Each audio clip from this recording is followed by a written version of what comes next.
네, 3분기 실적 시즌 앞두고 이 투자 전략 어떻게 가져야 할지 도움 말씀 들어보겠습니다. 이경수 하나금융투자 수석연구위원 모셨습니다. 어서 오세요. 네, 안녕하세요. 네, 연관이 이 강달러 속에 이 외국인 매도세 계속되고 있습니다. 이 외국인의 코스피 이 시총 비중도 이제 30% 깨지는 게 13년 만에 깨진 거다 이런 이야기도 나오고 있는데 그렇다면 우리 시장 증시 약세장 계속 이어질까요? 예, 이어질 수밖에 없지 않을까 생각이 듭니다. 예. 일단 실적 전망치가 계속 좀 떨어지고 있고, 이제 주가라는 거는 이제 그 실적에 연동성 되는 것이 가장 크잖아요. 여러 예. 가지 비중이 있겠지만, 일단은 실적이라는 부분 자체가 코로나 이후에 강력한 이익 모멘텀을 보였다가 예. 이제 올해는 감익 마이너스 5% 정도의 영업이익 그 성장률을 보일 것이라고 생각이 듭니다. 그리고 예. 내년에도 이 정도와 유사한 감익, 그러니까 2년 연속 감익이 일어날 것이라고 일단은 전망이 돼요. 예. 그렇게 되면 2018년도, 19년도 요 이후에 한 4년 만에 그 감익 사이클을 또 다시 도래하는 겁니다. 그리고 18년도, 19년도에는 이제 감익 사이클과 함께 이제 주가 같이 조정이 받았죠. 그래서 일단은 이 실적이 떨어지고 있다라는 부분 자체가 일단 이것만 하더라도 지수 측면에서는 강한 반등을 예상하기는 좀 시기상조가 아닌가 이렇게 생각이 들고요. 예. 그리고 이제 주가라는 게 이제 실적이라는 변수도 있겠지만, 그러니까 이 프라이스는 EPS 곱하기 PR이잖아요. 예. EPS는 이제 실적을 이제 뜻하는 것이고, 뭐 PR은 뭐 주시장을 뭐 몇 배를 줄 거냐, 이 센티먼트, 주시장이 과연 어느 정도의 지금 이 센티먼트 호황을 보일 수 있는 센티먼트냐 이런 컨셉인데 그렇게 따지면 사실 좀 어렵습니다. 예. 이제 달러 인덱스가 좀 계속 올라가고 있죠. 그러면 달러 인덱스는 대표적인 안전 자산이고 그렇게 따지면 사실 이제 채권이 조금 더 싸게 보이는 그런 상황이 될 수가 있는 것입니다. 그리고 지금은 사실은 이제 그렇게 따지면 미국 명목금리가 지금 높은 상황에서 달러 인덱스 같이 올라간다라고 하면 사실 미국 자산, 미국 달러 베이스의 채권이 가장 좋겠죠. 그래서 지금 전체적으로 봤을 때 선진국 채권이라든지 선진국 주식, 그 다음에 이머징 채권, 그 다음에 이머징 주식, 그러니까 한국 이머징에 속해 있고 그런 측면에서 이 달러 인덱스 올라가고 있고 신시장 채권 가상금리 지금 이머징에 대한 리스크 프리미엄이 높아지고 있는 상황에서는 실질적으로 이 실적에 대한 어떤 컨셉도 안 좋고 센티먼트 역시도 좋지가 않고 이런 측면에서 이런 어떻게 반등의 어떤 트리거는 일단 뭐 이제 FOMC도 있지만 전체적인 그 미국의 어떤 통화 정책 자체가 조금 바뀌어야 된다. 그것이 먼저일 것이다. 그리고 그 다음에 실적이 바닥을 잡는 그런 액션이 취할 수밖에 없다라고 생각이 듭니다. 왜냐하면 이 금리의 변수라는 것은 이제 미국 메이저 IT 업종들의 어떤 캐펙스를 결정하는 그런 요인인 거고, 그리고 이머징 경기 역시도 사실 미국 메이저 IT 업종군들의 어떤 이 캐펙스 증가에 큰 임팩트라고 요인이라고 보고 있습니다. 그렇기 때문에 그렇게 올라가야 일단 기본적으로 한국이 반도체 위주의 어떤 이익이 바닥을 잡고 올라갈 수 있다라고 생각을 하고 있기 때문에 일단은 이제 센티먼트 먼저 급선무다. 그렇지만 지금 계속해서 금리 올라가고 있고 안전자산 선호가 지금 높아지고 있는 상황에서는 실질적으로 지수 측면에서는 지금 우리가 기대하기는 좀 어려운 상황이 아닌가.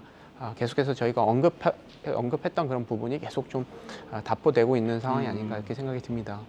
말씀하셨듯이 이제 실적 전망치가 하향된다고 이야기하지 않았습니까? 실제로 이 상장사 5곳 중 4곳이 이제 실적 전망치가 하향되고 있다 이런 기사가 나오는 걸 봤는데 그렇다면 이 3분기 실적 시즌 앞두고 전망치 하향 계속될 거라고 보세요? 예, 일단은 지금 반도체가 일단 가장 큰 문제입니다. 이제 내년 이익 증가율이 마이너스 10% 정도로 예상이 되는데 요 추정치가 또 하향 조정이 되고 있어요. 일단은 그런 측면에서 상당히 부담이 되고 지금 뭐 그나마 괜찮은 뭐 정유라든지 은행 쪽이 있는데 이런 쪽은 이제 금리 그리고 유가라는 변수의 수혜를 받았던 것은 맞습니다. 그렇지만 이 변수 자체가 사실은 상당히 휘발성으로 이제 주가로 바로 반영이 됩니다. 그러니까 이제 정유라든지 금융 쪽은 실적 잘 나온다고 우리가 사진 않잖아요. 왜냐하면 이제 인디케이터가 명확하기 때문에 그래서 실질적으로 이들 업종군도 그렇고 실적 추정치의 상향 조정이 조금 완화되기 시작을 하기도 했고요. 그래서 무엇보다 반도체가 중요하다. 근데 반도체는 전에 말씀드렸다시피 미국 IT 업종의 캐펙스랑 한국의 반도체 이익 뭐 주가 그래 보면 똑같이 움직여요. 지금 이제 미국 IT 업종군들의 어떤 캐펙스가 좀 줄어든다는, 그러니까 계속해서 내년, 내후년 계획을 커팅을 하고 있는 거잖아요. 그래서 이런 측면이 일단은 좀 해소가 돼야 되는데, 그렇게 하기 위해서는 금리가 좀 떨어져야지, 조달 금리가 좀 떨어지면서 예. 투자를 하고 싶은 생각이 들 겁니다.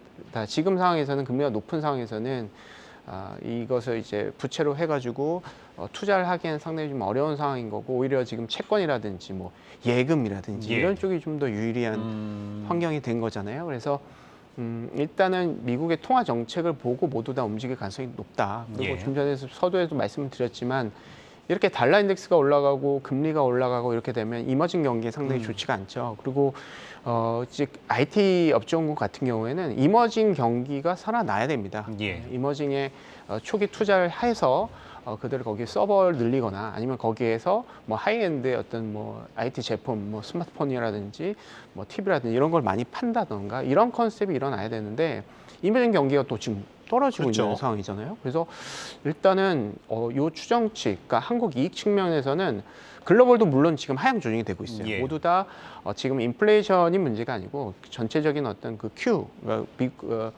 인플레이션은 결국 이제 피크아웃에 대한 어떤 우려가 좀 그 가능성이 있다라고 보면 반영이 되지만, 예. 일단 경기 침체 측면에서 경기의 어떤 그 수요 자체가 줄어든다라는 그런 컨셉으로 반영이 되고 있기 때문에, 예. 근데 이제 요것은 이제 그러니까 한국이라든지 중국은 글로벌 안 좋을 때 조금 더 안 좋은 측면이 있습니다. 그래서 예. 이제 실적에 대한 어떤 기대감이 지금 사실 바닥을 잡기는 약간 좀 우리가 약간 좀 길게 좀 봐야 되는 것이 아닌가, 예. 이렇게 생각을 하고 있습니다.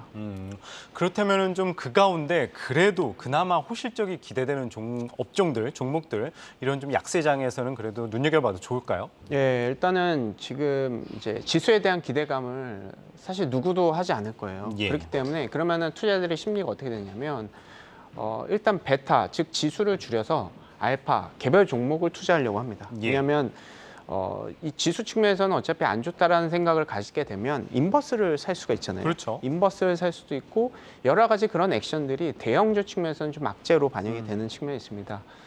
오히려 그렇지만 그것을 이제 해치를 하는 수단 자체가, 그러니까 지수를 이제 해치를 하고, 즉 인버스를 사고, 생각보다 이제 코스피 대비해서 양호한 실적을 보이는 그런 개별 종목군들에 투자하는 그런 예. 경향이 있다는 것이죠. 그래서 그 개별 종목에 투자하는데 핵심적인 어떤 컨셉은 실적이 좋아야 되겠죠. 그렇죠. 그래서 실적이 좋은 종목군들에 대한 관심은 사실 지수에 대한 해치를 한 상황에서는 의미가 있는 전략으로 보고 예. 있습니다.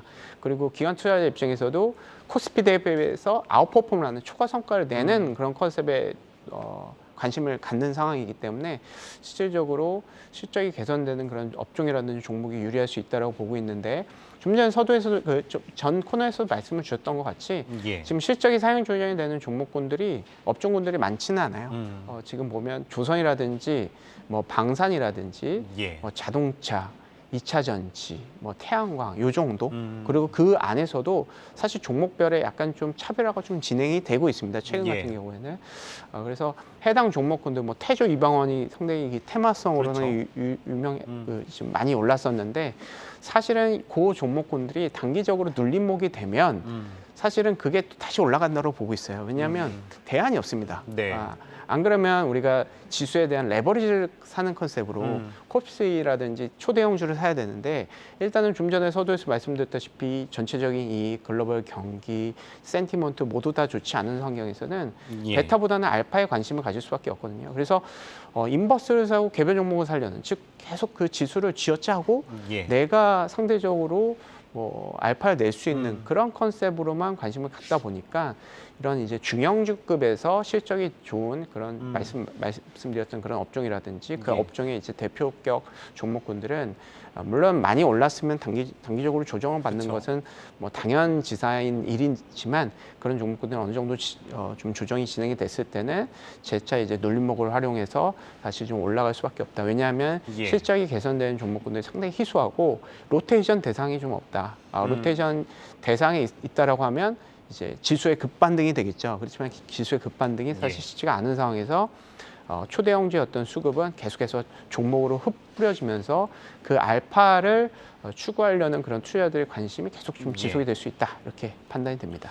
뭐 이런 시장 속에서는 어쨌든 연구원님께서 이제 개별주로 접근을 해야 된다 말씀을 주셨습니다. 그러면 그 가운데 그래도 연구원님이 뽑은 좀 괜찮은 실적 상향주 업종이나 좀 종목 괜찮은 게 있으시다면 좀 어떤 걸 말씀해 주시겠어요? 마지막으로. 예, 뭐 여러 가지 좀 업종이 있겠지만 조선하고 방산이 그냥 괜찮지 않을까 생각이 듭니다. 그리고 두 번째로는 이제 뭐 자동차, 2차 전지, 태양광 이 정도가 어떨까 이렇게 생각이 듭니다. 예, 그렇다면은 조금 아까 말씀하셨었을 때 무조건 이제 실적이 오른다고 보는 거는 조금 많지 않다. 그래도 그 기준 뭐 간단하게 말씀해 주시면 어떤 걸 좀 선별할 필요가 있을까요? 일단은 컨센서스가 올라가야죠. 애널리스트가 리포트를 쓰고 일단 3분기 실적이다. 그냥 3분기 실적 전망치가 이거 서프라이즈 될 것 같다라고 이제 추정치가 오르고 내년, 내후년 추정치가 계속 올라가는 그런 업종군들이 좋을 수 있다라고 보고 있습니다. 네, 알겠습니다. 지금까지 이경수 하나증권 수석연구위원님 말씀 주셨습니다. 오늘 말씀 고맙습니다. 네, 감사합니다.